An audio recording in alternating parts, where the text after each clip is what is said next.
What's up, everybody? Happy Thursday, end of the day for April 3rd, 2025.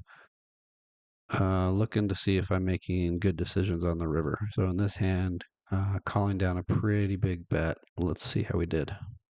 All right, 10-9 suited in hijack, and we're playing. This is pretty early in a tournament. We've got 91 bigs.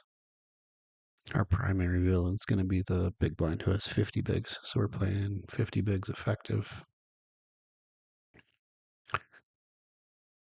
And 10-9 suited is an obvious raise. Got to have these suited connected hands. Got to. They're good. Big blind's going to call. All right, pretty standard so far. 4-6-3 rainbow, which is a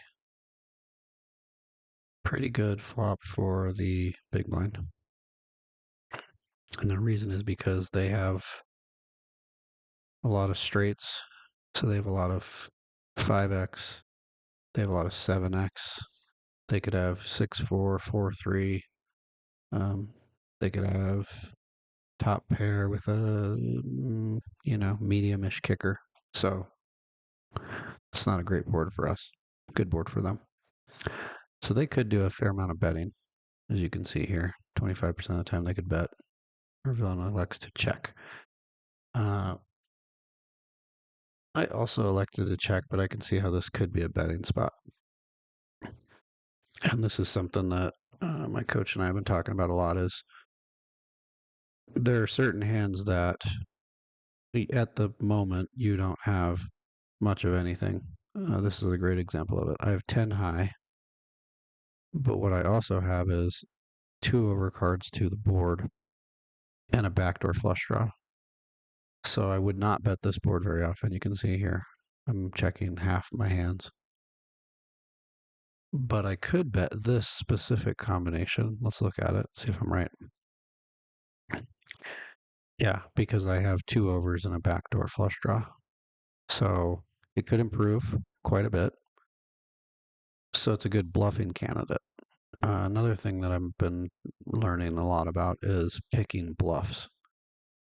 And this is a good candidate to bluff on the flop, start bluffing on the flop because you have equity, meaning a lot of things could happen that improve your hand dramatically and give you better odds to win the pot. So if you're not supposed to bet very frequently, you're supposed to bet larger. So in this case, half pot or more. You can see here.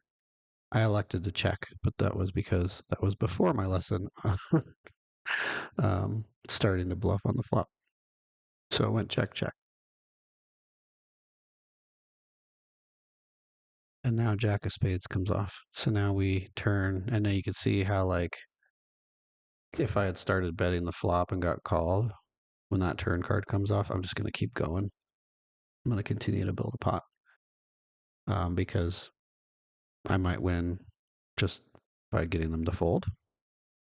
I might hit a spade on the river, and then I'm going to get paid pretty significantly when that happens. So anyway, this is where our opponent starts to bet. They bet half pot. I can't fold yet. You see here 10-9 with a spade, or 2 spades ain't folding ever to that bet size. So I decided to call. And now the river gives us a pair. And our opponent decides to bet a bunch. 3/4 pot. So what do we do as second pair? Bad kicker. Don't know much about the opponent. They don't raise much. They do a lot of calling. But we've only played 23 hands with them. And GTO Wizard says, oops, 10-9 suited. 10-9. Choose your own adventure. You could call, you could fold. We don't know. What's your read? It felt to me like opponent could have a lot of like ace high stuff. And they're just bluffing because Don't think that they're going to win it at showdown. I don't know what I would do if I had an ace. Might bluff it. They do bet quite a bit after that river card comes off with a lot of missed draws. See all these fives?